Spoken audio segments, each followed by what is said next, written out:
Hi everybody, and welcome to our module on pyruvate dehydrogenase. Let's begin by talking about the potential fates of pyruvate. Pyruvate, as you know, is the end product of glycolysis, and there are a couple of options for where it can go once it has been synthesized by the process of glycolysis. As we're going to talk about in this module, it can be converted to acetyl-CoA by pyruvate dehydrogenase and then enter the TCA cycle. It can also be converted back into gluconeogenesis, and I talk about this process in the module on gluconeogenesis. There are also two other fates that you should know about for pyruvate. One includes conversion to lactate. This is often done by red cells, which lack mitochondria. It's often done sometimes in muscles, and then the red cells in muscles can release the lactate into the bloodstream where it can go back to the liver, and then the liver can convert it into glucose via gluconeogenesis, and this is called the Cori cycle. Another potential fate for pyruvate is conversion into the amino acid alanine. Once it's converted into alanine by muscles, it can carry nitrogen back to the liver. The liver can then extract that nitrogen and convert it to urea, and the liver can also convert the alanine back into glucose, which can then go back to muscle cells. And this is called the alanine cycle, which I talk about in more detail in some of the modules on amino acids. But for this module, what we're going to focus on is the conversion of pyruvate into acetyl-CoA, and whether pyruvate is going to be converted into acetyl-CoA via pyruvate dehydrogenase or go back into gluconeogenesis. For both of these processes, it needs to first enter the mitochondria. So let's talk about how it gets from the cytosol into the mitochondria. So as I said in the last slide, pyruvate is transported into the mitochondria for entry into the TCA cycle and also for gluconeogenesis. Don't forget that the first steps of gluconeogenesis occur inside the mitochondria, even though most of the process occurs in the cytosol. A brief review of the structure of mitochondria. This is a picture of one on the screen here. They have an outer membrane and then a space and then an inner membrane, and the inner membrane is folded into structures called cristae. But the point here is that pyruvate has to get into the center of the mitochondria in order to participate in the TCA cycle. First, pyruvate passes through the outer membrane through something called a voltage-gated porin complex, which is basically a channel that the pyruvate can move through. And then the inner membrane has a mitochondrial pyruvate carrier that moves pyruvate into the center of the mitochondria. Once pyruvate enters the mitochondria, it encounters two enzymes. It encounters pyruvate carboxylase, which is the first enzyme for gluconeogenesis, and it also encounters the pyruvate dehydrogenase complex, which is the enzyme that can convert pyruvate into acetyl-CoA for entry into the TCA cycle. Now, when ATP levels inside of a cell are relatively high, this will slow down the TCA cycle and levels of acetyl-CoA will rise. Acetyl-CoA is a very important activator of pyruvate carboxylase. So when levels of acetyl-CoA are high, pyruvate carboxylase will be activated and pyruvate will be preferentially driven towards gluconeogenesis. Acetyl-CoA can also inactivate the pyruvate dehydrogenase complex. This is a very smart system. It means that when acetyl-CoA levels are high, pyruvate will go this way towards gluconeogenesis, and when acetyl-CoA levels are low, it will go this way towards the TCA cycle. The pyruvate dehydrogenase complex is what converts pyruvate into acetyl-CoA, and it's called a complex because it's made up of three different enzymes. The first enzyme is called pyruvate dehydrogenase, and this is sometimes referred to as E1 because the complex is divided up into three subunits, E1, E2, and E3, like I've shown on the screen, and it is the E1 subunit that contains pyruvate dehydrogenase. The E2 subunit contains an enzyme called dihydrolipoyl transacetylase, and then the E3 subunit contains an enzyme called dihydrolipoyl dehydrogenase. This complex requires 5 different cofactors to function properly. We're going to talk about all of these in this module. The first one is NAD, the second one is FAD. It requires coenzyme A. It also requires the vitamin thiamine, and it also requires a substance called lipoic acid. Here is a picture of how the different elements of the pyruvate dehydrogenase work together to convert pyruvate into acetyl-CoA. The first step involves the E1 subunit. It adds thiamine pyrophosphate to pyruvate to release a molecule of CO2 and essentially add the carbon skeleton of pyruvate to thiamine pyrophosphate. Thiamine pyrophosphate is the active form of the vitamin thiamine. The next step involves taking that thiamine pyrophosphate carbon complex and combining it with lipoic acid to create a carbon skeleton that is attached to lipoic acid, and this is done by the E2 subunit. This lipoic acid structure can then be added to coenzyme A, and this will create acetyl-CoA. The purpose of the E3 subunit is to use the NAD and FAD cofactors in order to keep lipoic acid in the proper form to be used by the E2 subunit. So the net result of this entire complex process is that a molecule of pyruvate is converted into a molecule of acetyl-CoA. So now let's talk about those cofactors for the PDH complex in a little more detail. The first one we'll discuss is thiamine. Thiamine is also called vitamin B1, and it's converted to an active form of the vitamin called thiamine pyrophosphate, or TPP, in the body.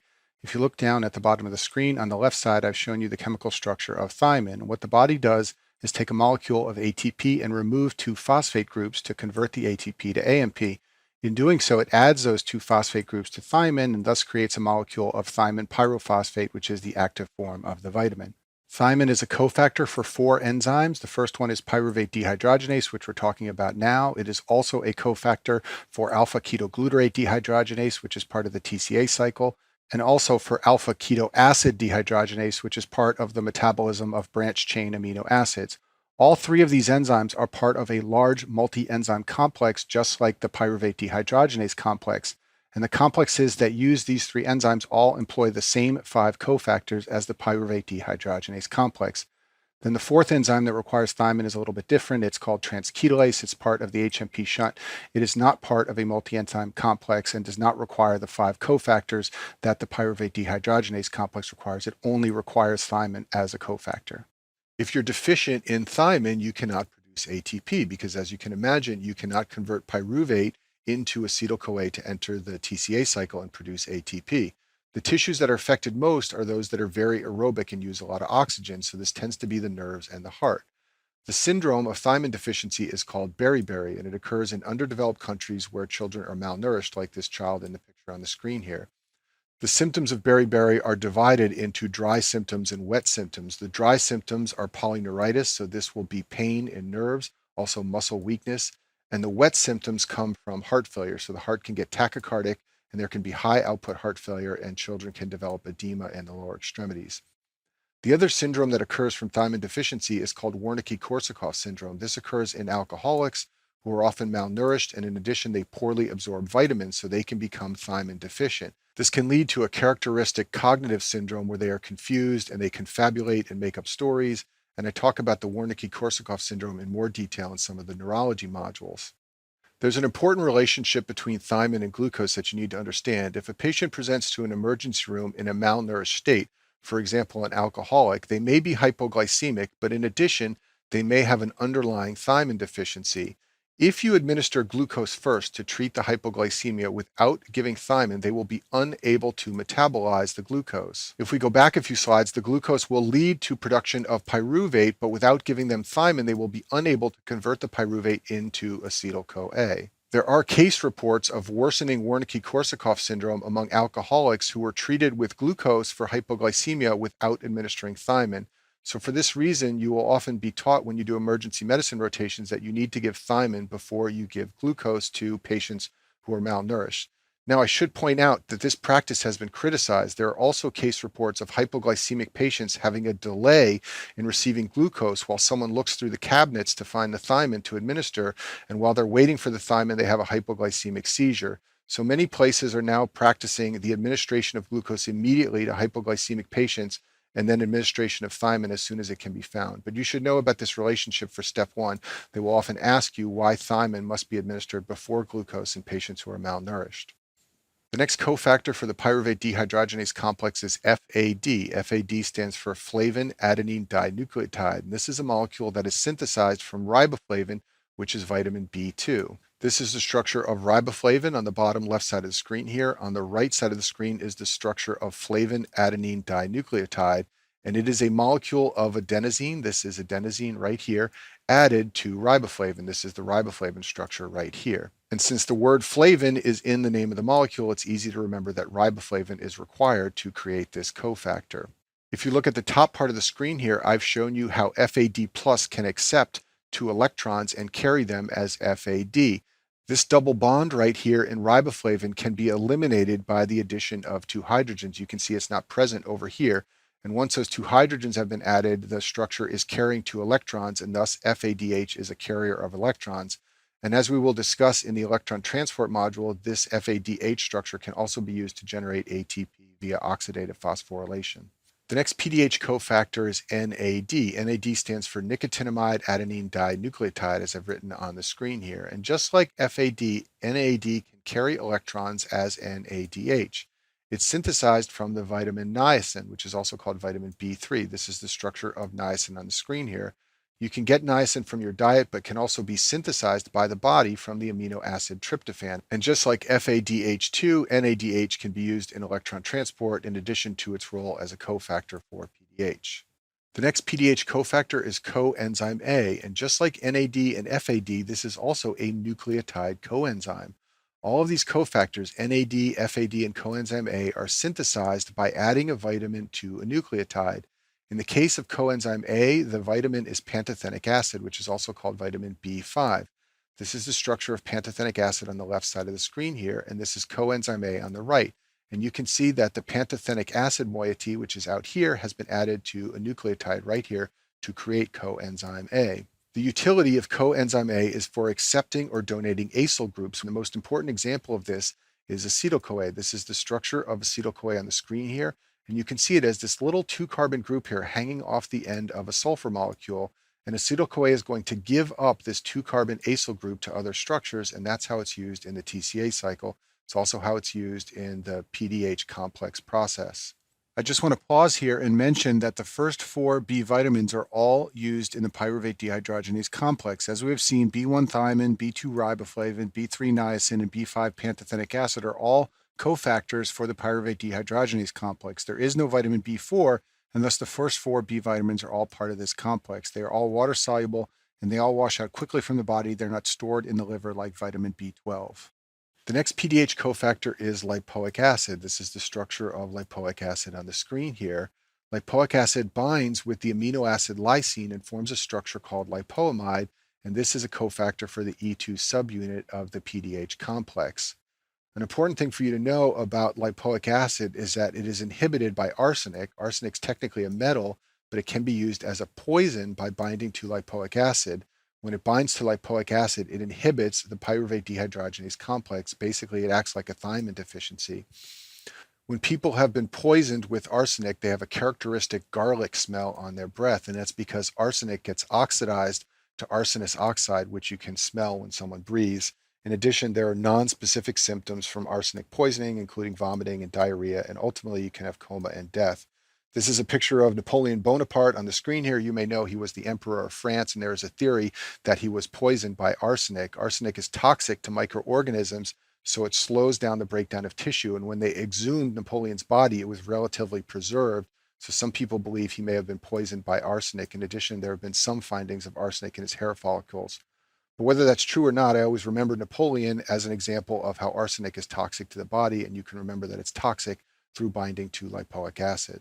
Pyruvate dehydrogenase is regulated through phosphorylation. There is a kinase enzyme which phosphorylates PDH and makes it inactive.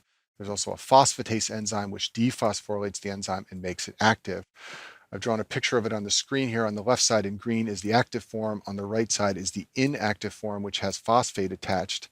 I've drawn some of the things which can trigger it to become active or inactive, and you can memorize this if you wish, but they make sense if you think about them intuitively. When there is a high level of NAD relative to NADH, that will activate the enzyme because by synthesizing acetyl-CoA, NADH can be synthesized by the TCA cycle.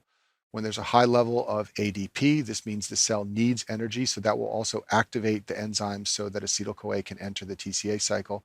And then finally, calcium is an important activator, especially for skeletal muscle, so that when you begin exercising, this enzyme will become active and feed into the TCA cycle.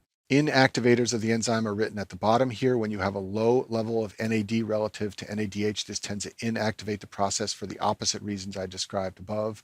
When you have a high level of acetyl-CoA, this inactivates the enzyme. This is feedback inhibition so that you don't have molecules going into the TCA cycle at the same time as they're going into gluconeogenesis. And then high ATP levels will also inactivate the enzyme so that more ATP won't be generated via the TCA cycle. There is a rare inborn error of metabolism called a PDH complex deficiency. Babies who are born deficient in the enzymes of the complex cannot effectively convert pyruvate into acetyl-CoA, and thus it will be shunted to alanine and lactate. If we go back a few slides here, babies who are deficient in the PDH complex cannot effectively convert pyruvate into acetyl-CoA. When the acetyl-CoA level is low, this inhibits gluconeogenesis, so this pathway is blocked as well. As a result, pyruvate will be converted into lactate and also into alanine, And so these babies are born with high lactate levels, and that gives them a lactic acidosis, which can make them very sick. This condition is often X-linked and occurs more commonly in boys. The most common cause is a mutation of a gene called PDHA1, and this codes for the E1 alpha subunit of the complex. So the key findings of a baby born with this deficiency will be poor feeding, growth failure, developmental delays, and on lab work you will see elevated levels of alanine and a lactic acidosis. Pyruvate dehydrogenase complex deficiency is really just one example of a number of very rare disorders called mitochondrial disorders. These are all inborn errors of metabolism, and they all cause severe lactic acidosis. When you cannot metabolize pyruvate inside of the mitochondria via oxidative phosphorylation for any reason, the pyruvate will get shunted towards lactic acid formation, and thus these babies will have a lactic acidosis. Key examples are the pyruvate dehydrogenase complex deficiency, which we're talking about now. You can also see a severe lactic acidosis in a pyruvate carboxylase deficiency, and there are also very rare deficiencies of some of the electron transport chain elements like cytochrome oxidase. The treatment of babies with mitochondrial disorders is very complex, but for step one, they like you to know some of the underlying biochemistry. So if a baby has a PDH complex deficiency, one of the first things you want to do is supplement their diet with thiamine and lipoic acid to try and optimize any functional PDH complexes that the baby has. In addition, you want to feed them what's called a ketogenic diet. So what's a ketogenic diet? Well, first of all, it has very low carbohydrates. You want to not feed them things that will be converted into pyruvate and thus into lactate. By feeding them low levels of carbohydrates, you will reduce the lactic acidosis. In addition, you want to give them a high fat diet. Fats can be converted into acetyl-CoA, which can then be fed into the TCA cycle without going through pyruvate. You also want to give them ketogenic amino acids. We'll talk more about this in the next slide, but lysine and leucine are called ketogenic amino acids, meaning they cannot be converted into glucose via gluconeogenesis, and therefore they can't worsen the lactic acidosis. And all of these things here are going to drive ketone production instead of glucose, which is what you want for the babies. You don't want to create glucose and pyruvate, which can then be converted into lactic acid. So leucine and lysine are the two ketogenic amino acids. They are metabolized into acetoacetate, which is a ketone body, and also to acetyl-CoA, which can enter the TCA cycle. But importantly, acetyl-CoA cannot be used for gluconeogenesis, and thus it cannot be converted back into pyruvate and worsen the lactic acidosis in babies with this condition. And that concludes our module on the pyruvate dehydrogenase complex.